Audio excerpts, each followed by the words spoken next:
Et oui, vous ne rêvez pas, la deuxième année va commencer dans quelques jours, alors que la première année semble avoir débuté il y a quelques semaines seulement.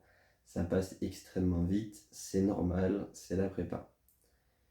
Outre le fait que, oh là là, c'est chiant, il va falloir travailler jusqu'au concours, on va pas avoir de vie, faut laisser les autres projets de côté, qu'est-ce que c'est chiant, et bah, autant réfléchir à comment optimiser cette année pour avoir des chances, ne serait-ce que faibles, de réussir au concours. Moi, c'est le NS, vous, c'est peut-être Polytechnique, HEC, je ne sais pas. En tout cas, bon courage. Mais ça risque d'être assez compliqué. Le principal, d'après moi, c'est l'énergie. C'est d'avoir assez d'énergie pour le long terme, c'est-à-dire avril. J'ai donc parlé longuement avec des intelligences artificielles pour optimiser un maximum mes journées, mes semaines, mes mois, jusqu'au concours. Dans cette vidéo, c'est donc ce qu'on va voir. Comment optimiser ces journées. Je pense que ça peut paraître con, mais le plus important, c'est sûrement le réveil et la nuit. Parce qu'il y a beaucoup de gens qui dorment trop ou pas assez. Personnellement, je vais essayer de dormir 8 heures. 8 heures, ça me semble idéal. 7 heures, ça a tendance à être pas assez. 9 heures, ça a tendance à être trop. Donc 8 heures, c'est sans doute parfait. D'après l'intelligence artificielle, il faut un réveil en douceur, avec de la musique douce. Malheureusement, c'était pas dans mes habitudes, j'avais plutôt du death metal. Mais l'intelligence artificielle a toujours raison. Ensuite, il faut prendre un verre d'eau tiède citronnée. Je sais pas pourquoi, à skip c'est super. Faire un peu de sport, 15 minutes cardio, 15 minutes muscu, si on a le temps. Sinon, ça peut être 10 minutes ou 5 minutes, 5 minutes en fonction des emplois du temps. Et ensuite, petit déjeuner équilibré. Personnellement, j'ai un avocat, 2 œufs et de l'avoine. C'est sain, c'est nourrissant, comme ça t'as pas faim jusqu'au déjeuner, c'est l'important. Après, il faut pas que les heures suivantes varient en fonction des semaines. Par exemple, si on est en vacances, si on est en période de révision pour les partiels de la fac, si on est en semaine je sais pas, de grève, il ne faut pas que ça change. Il faut toujours aller à la prépa à la même heure, dans la même salle, faire les mêmes trucs. Donc ça devient vraiment une routine que le cerveau ne se pose même pas la question de qu'est-ce que j'ai à faire. Il faut juste qu'il se dise, je fais mon sac, je vais à la prépa. Tous les matins, 8 heures, je suis assis à la table de travail. Même si j'ai cours à 15 heures, même si j'ai pas cours, il faut aller à la prépa.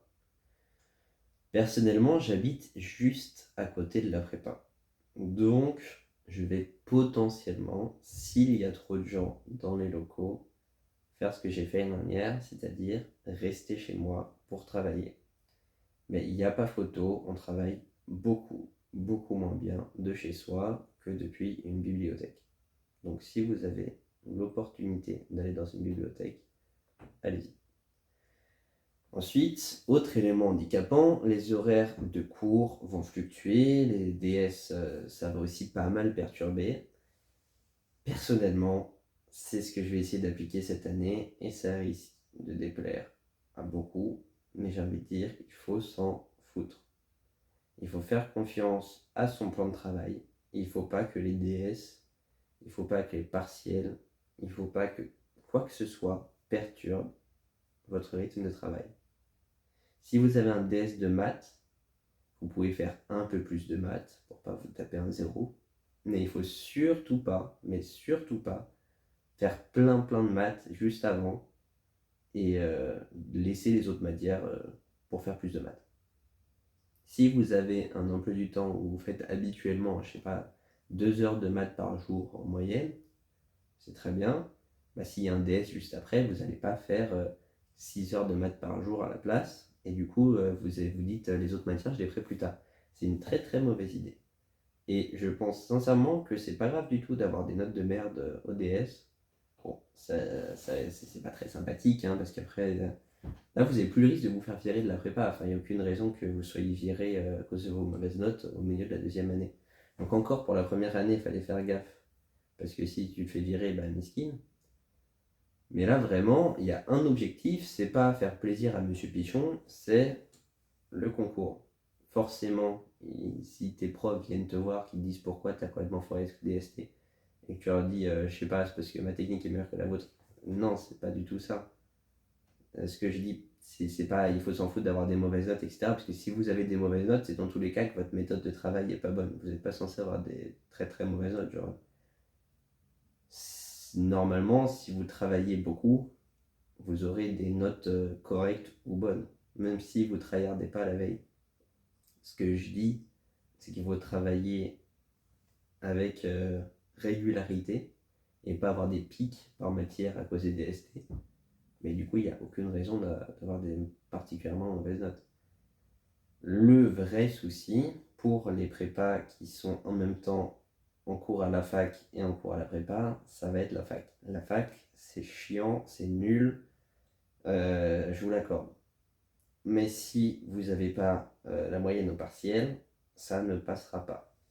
Là, j'ai vraiment rien foutu du tout l'année dernière. Je m'en suis sorti quand même avec mention assez bien. C'est pas bien, c'est assez bien. Si j'avais taffé, j'aurais probablement eu très bien parce que c'est la fac, quoi. Mais est-ce que ça a vraiment de l'intérêt? La réponse, c'est ça dépend de ce que vous voulez faire après la prépa. Parce qu'il faut garder en tête que c'est très bien de consacrer entièrement votre vie au concours que vous présentez, mais la probabilité que vous soyez pris reste très faible. Même si vous êtes excellent, même si vous êtes un dieu des maths, c'est pas garanti que vous soyez pris.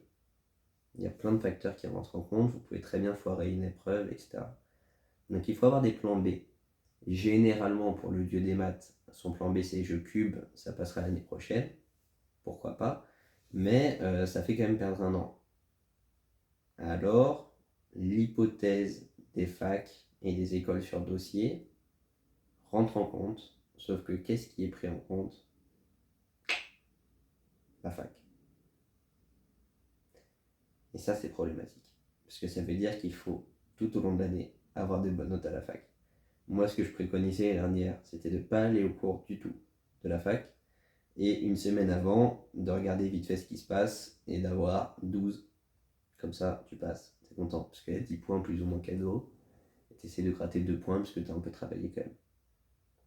Déjà, ça passe en première année, c'est pas sûr que ça passe en deuxième, parce que j'ose espérer que c'est plus compliqué. Mais en plus, avec un 12, tu vas pas aller très loin. Là, c'est pas grave, si t'as des notes de merde la première année, tout le monde s'en fout. Ce qu'il faut regarder, c'est très majoritairement la deuxième année. Et d'autant plus, si t'avais des mauvaises notes la première année et que t'as des notes excellentes la deuxième, bah ça montre que t'es capable de rebondir et tout. Donc d'après moi, c'est plutôt une bonne chose. Si t'as 18-18, je pense que le 18, il ressort moins que si t'as 12-18, tu vois. C'est une théorie personnelle complètement infondée, en tout cas. Parce que peut-être que la personne qui avait 18-18 va être prise et pas toi qui avais 12-18. Mais bon, qu'est-ce que tu veux que je te dise? Très honnêtement, j'ai pas la solution du tout. Je sais pas du tout ce que je vais faire et je sais même pas ce que je veux faire. Donc en fait, je suis très mauvais pour conseiller. Mais ce qui est sûr, c'est qu'il faut faire attention, avoir l'énergie. On a des petits conseils par intelligence artificielle. Le citronné à sleep, c'est un glitch. Le réveil en douceur et 8 heures de sommeil, faire du sport. Globalement, il n'y a que ça. Et forcément, ça va de soi. Il faut pas faire le con, il faut pas regarder des séries avant de dormir. Faut pas perdre son temps à faire des trucs stupides, genre aller au bar. Si vous allez au bar, c'est stupide, faut arrêter. Principalement parce que ça coûte cher, c'est de la merde. Et ensuite, parce que ça coûte cher et ça perd votre temps. C'est débile, vraiment. Au lieu d'aller au bar, placez votre argent sur votre PEA, je sais pas, mais faites un effort, quoi. C'était pas du tout le sujet. Dans tous les cas, le concours, vous l'aurez peut-être, peut-être pas. C'est pas tellement ça qui importe.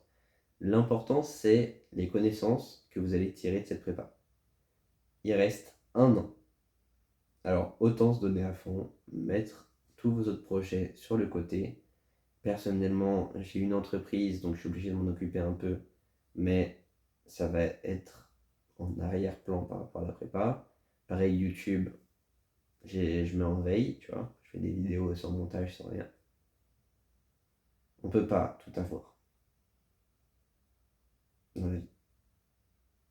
Je pense que c'est le point le plus important de cette vidéo. Il faut faire les choses bien. Et pour les faire bien, il faut les faire une à une.